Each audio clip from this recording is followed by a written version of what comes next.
Hey everyone, Leslie Nicole with French Kiss Collections. Thank you for joining me today. I'm going to be giving you some power tips for using textures with your photography. And as always, I'd like to give you a lot of information in a short amount of time, so things are going to move pretty quickly. Don't worry about trying to take notes your first time viewing. You can always watch it again and take notes then. If you're new to texture, this could be a little bit advanced, but don't worry about it. It'll just give you an idea of what's possible. All right, without further ado, let's get started. So today I want to give you 5 power tips for using textures with your photographs. And I want to use 3 images for that. And due to time constraints, I won't be able to do a step-by-step on each image. So it's going to be more about certain techniques than a step-by-step approach. Okay, so for our first image, I'm going to apply a texture to this zinnia photograph that I shot in the studio. We're going to go from this to this. And just as an FYI, this was my raw photograph in Lightroom. So this starting point has already been cropped, retouched, contrast and filter applied. All right, I already have this open in Photoshop. So I'm going to switch it over to here, and you can see my adjustments to that image here. And I'm going to open up a texture. I've chosen the Torrent texture from the Autumn Rain collection. So I'm going to open that from Bridge. I like dragging my images from tabs. So I'm going to drag that in, place it, and I'm going to resize that a bit. So Command T or Control T and PC, Command or Control 0, which will give me my entire bounding box. I can see what I'm doing. And let's see, let's do this. Actually, let's go ahead and change that blend mode to multiply so we can see what we're doing here. Okay, let's move that over here. And maybe not quite that much.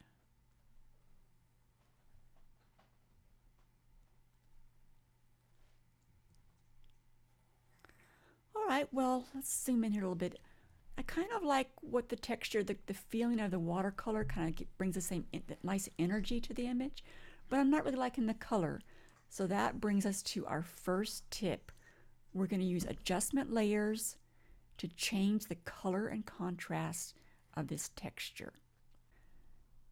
Okay, so tip number 1,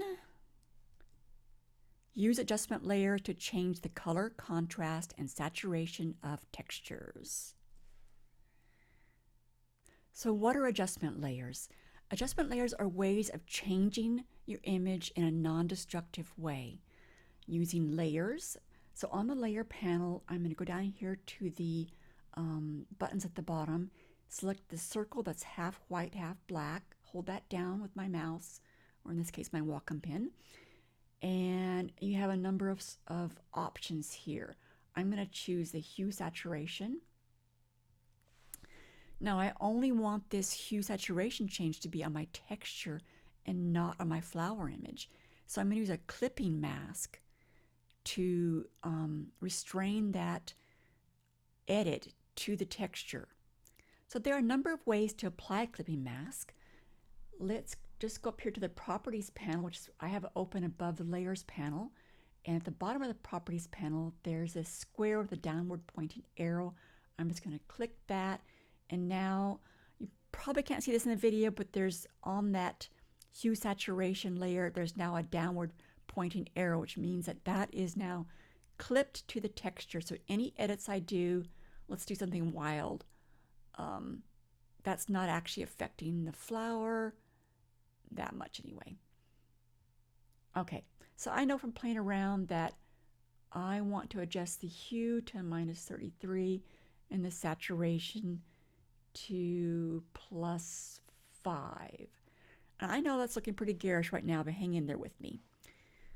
All right, I'm also going to change the brightness and contrast. So I'm going to apply another adjustment layer.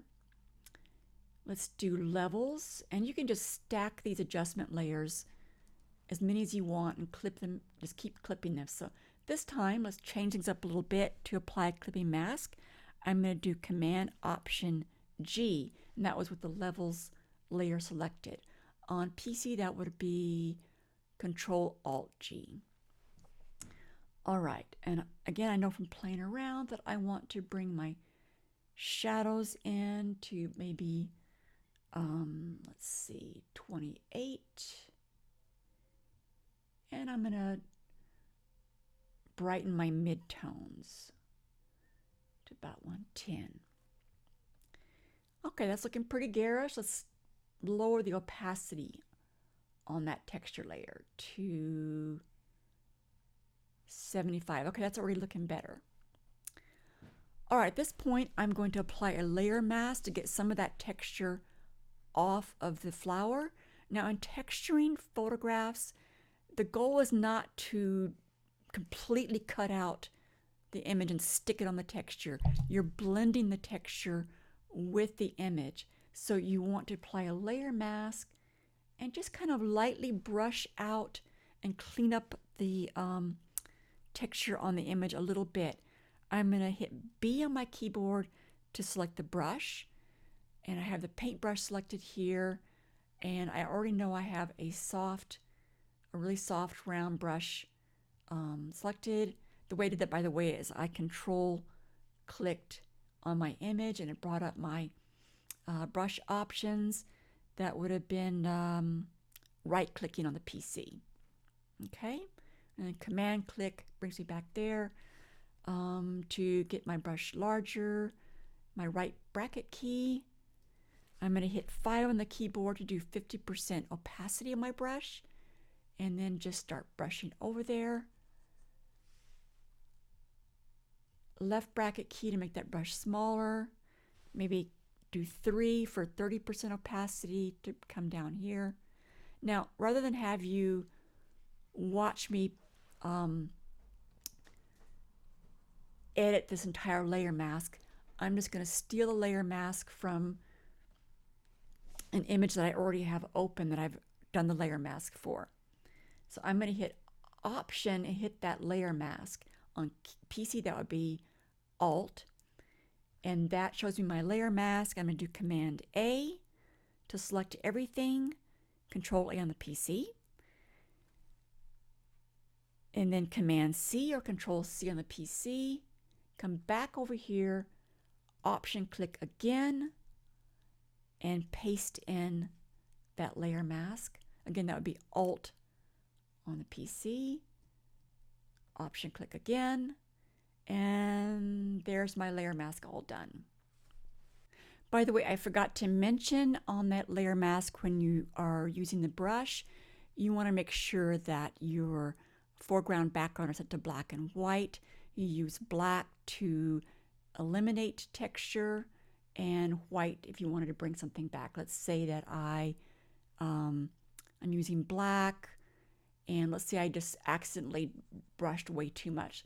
Let's do that with a higher opacity. You can see what I'm doing. I'm going to do 7 on my keyboard for 70%. Let's say I brushed off too much here.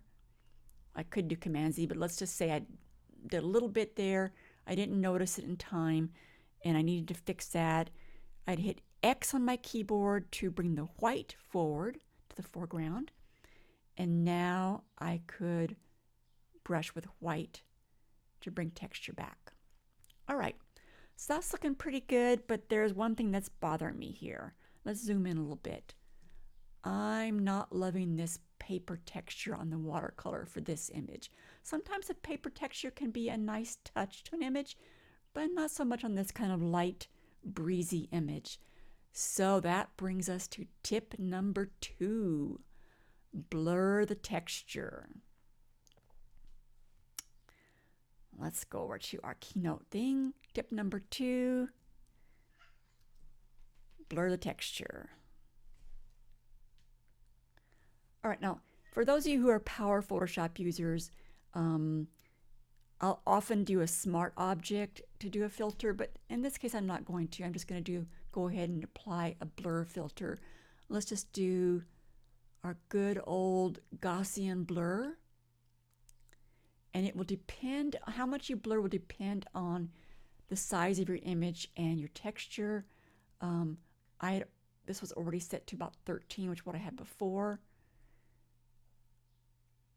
So I'm using about 13 blur on this. So there we go. That's tip number 2. Blur the texture. Okay, our next image is this still life that I set up in my courtyard when my mock orange was in bloom, taken with my lens baby. And this was the original photograph. As I said, I photographed this with lens baby, so it has this blurred effect.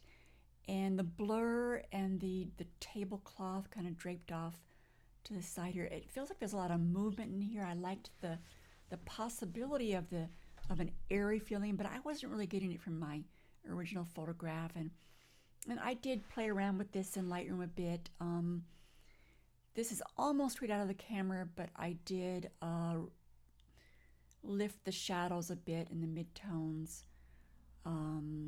Put a little bit of dehaze in Lightroom, but it's not far from straight out of the camera.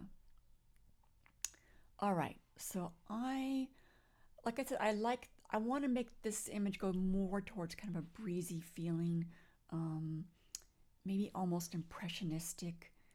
So I'm going to open up a texture from the Spring Impasto collection. This texture is called Awakening.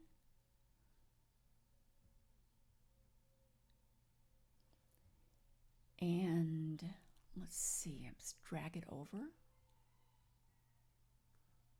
Drop it on. I know I'm going to resize this, so I'm not going to worry about it being centered.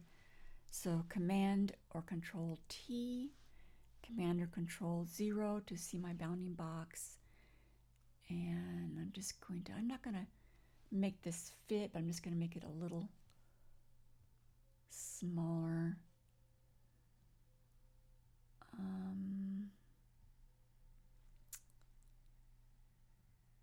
I think something like that. Maybe a little bit less here. Okay, hit enter. And now I'm going to put it on the blend mode soft light. And yeah, it's looking a little too saturated now. I think I'm going to take out some of that green saturation.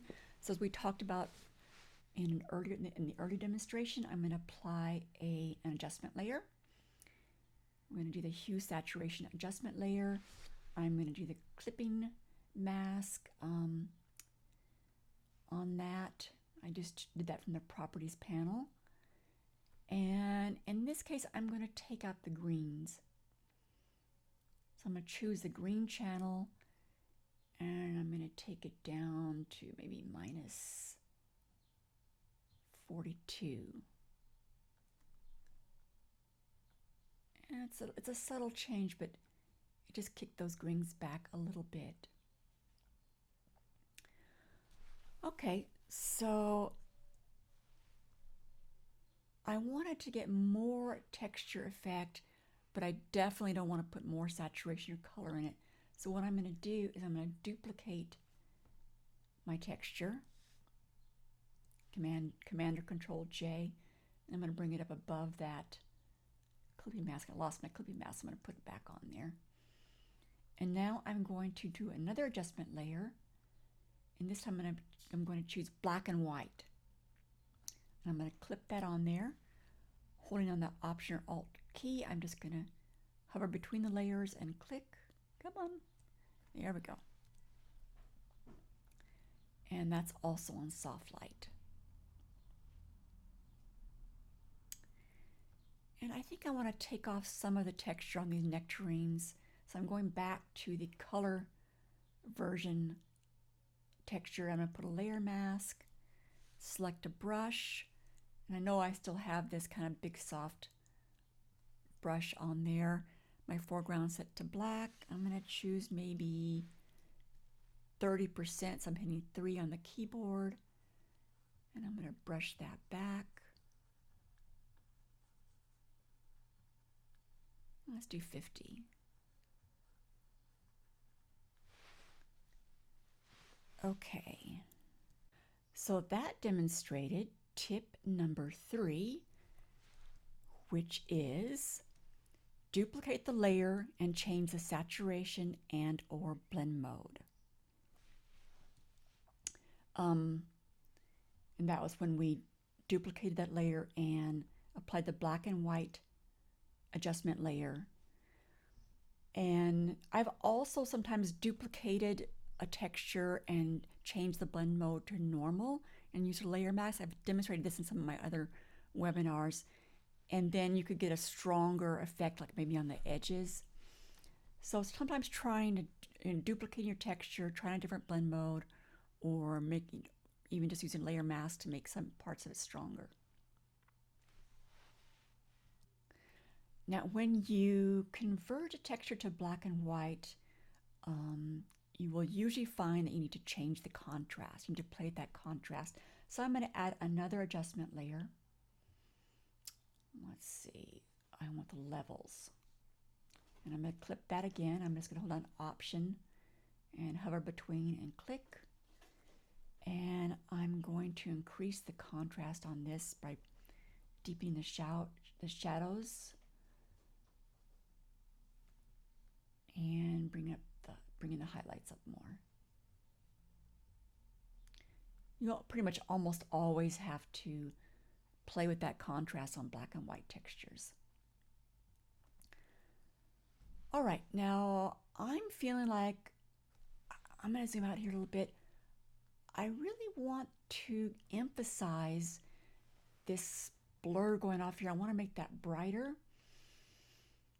And I want it to have more of a matte feeling. So I'm going to go back to my image layer here. Didn't mean to do that. Add a layer above. Select my brush with white as my foreground. Make it a great big fluffy brush. And I'm going to paint it with white. Let's start at maybe 20%. That's maybe too much. I'm going to back off here. Let's do 10%. Maybe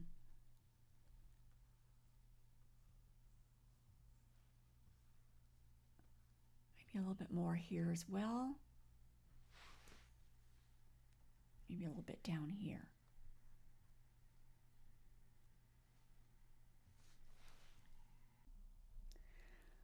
Well, now our image is looking a little bit blah and kind of washed out. So this brings us to our 4th tip, which is edit the image as needed to work with the texture. All right, I'm going to select my image, my still life layer, the background layer. I'm going to add an adjustment layer, a levels layer. I'm going to increase the contrast on this. I'm going to deepen the shadows a bit. And bring up my highlights just a little bit. Whoa, that's looking too saturated now, isn't it? So now I am going to add a hue saturation adjustment layer, and I'm going to decrease the saturation.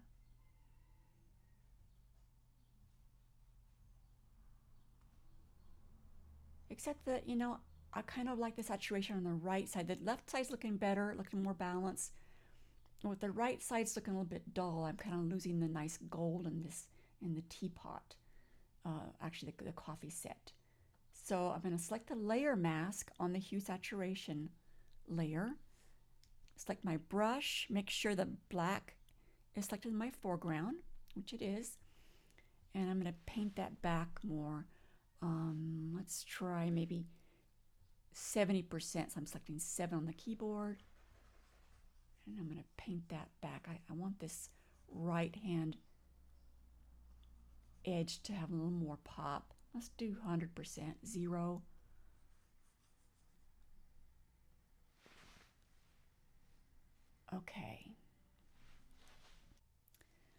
Okay, so I'm looking at this and I'm feeling like I want a little more pop, a little more structure in this image. So I'm going back to that background layer, my still life layer, and I'm going to duplicate that, Command or Control J, and I'm going to apply a Topaz Labs Studio Clarity Filter.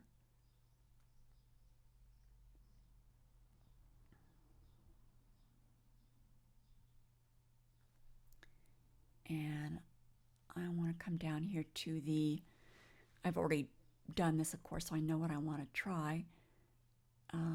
Let's see, where are you? Okay, I want the Micro Contrast Boost 2. Hit OK. All right, well, that gave me a lot more structure, but I'm not liking having too much detail up here in the mock orange tree area, the top left. So I'm going to put a layer mask, select my big brush with black as my foreground, and I'm going to mask out the top left side at 100%.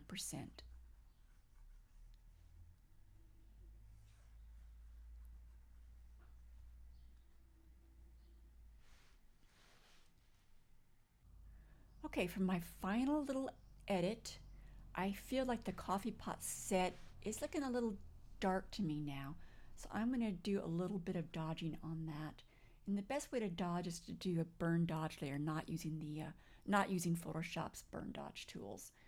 So I'm going to add a layer above my image. And we're going to fill it with 50% gray by doing Shift Delete. I guess on PC that'd be Shift, is it backspace? I'm not quite sure about that. And then I'm going to select foreground color, excuse me, select 50% gray rather, at 100%. And then I'm going to set the blend mode to overlay. Now, because overlay is a contrast blend mode, it doesn't even see 50% gray. The only reason I'm putting 50% gray is that it helps me to see in my layers what's happening. It helps me to see my edits better. You don't actually need to have that 50% gray in there.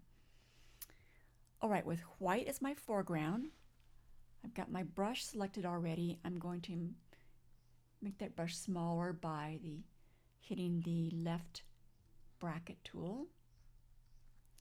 And a pretty low opacity. Let's start with 10%. I just want to bring it back a little bit. Just get a little bit of a pop. Make that brush a little smaller still. Just want a little bit of pop on that coffee thing. And that's it. Let's compare it to my original edit. It's pretty close. And the main thing I really want to emphasize from this demonstration is that you want to push and pull your texture in your image and tweak until you get it exactly the way you want. You know, I think of it that way, as pushing and pulling that image, pushing and pulling that texture to get it tweaked to exactly the look that you want. Okay, so finally I want to add that during a demonstration, I've retraced my steps and carefully recreated this for you. But when I'm actually creating, it's not a linear process. You know, I'm trying this, I'm trying that. I'm deleting layers, I'm trying different textures. You know, I don't remember offhand, you know, how I decided to duplicate that and change it to black and white, but at some point I did. So just remember that in the demonstration, it may look like I knew exactly what I was doing from the start, but when I'm actually creating, I don't. I'm trying this, I'm trying that. Some things work, some things don't, and I keep playing. So for our third demonstration, I chose this very simple image. It's just this tree branch hanging over a pond. And this is my original photograph with no edits. Let me zoom in here a little bit. And then this is with Photoshop edits and then textured. Let's open up the Photoshop image that has been edited.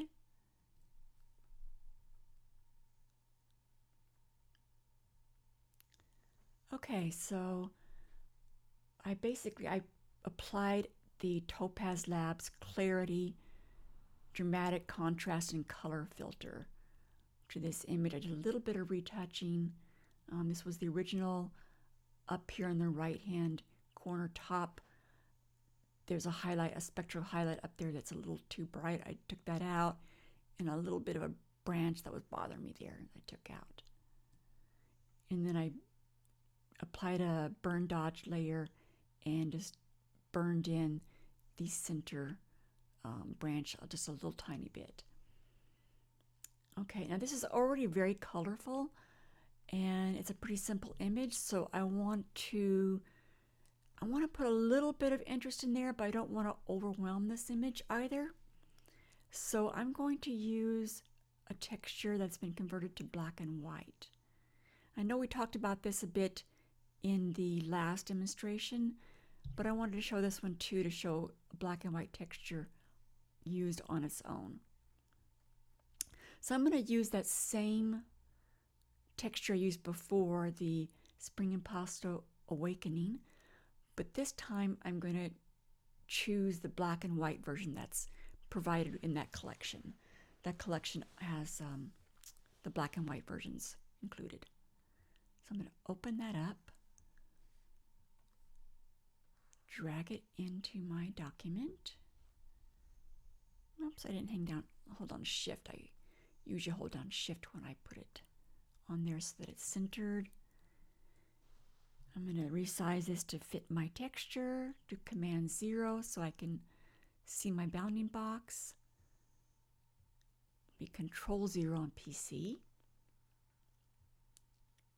Bring my texture down, hold down Shift now so I can override the constrain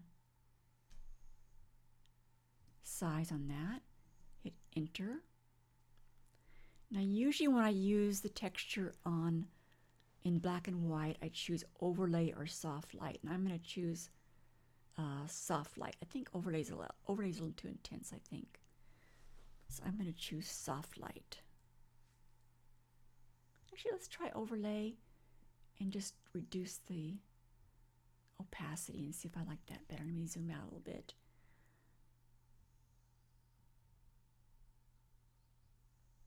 No, I think I like soft light. It's just a little more subtle. So that's a really nice way to get this lovely painterly texture without any color from the texture. Let's zoom in here some more. So you're just getting this great painterly texture without adding any actual color to the image.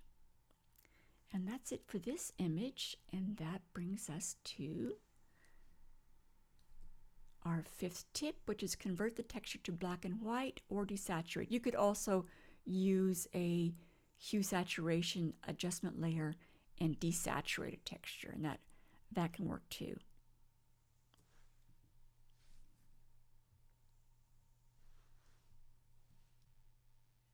Thanks for watching today, and I hope you found those tips useful.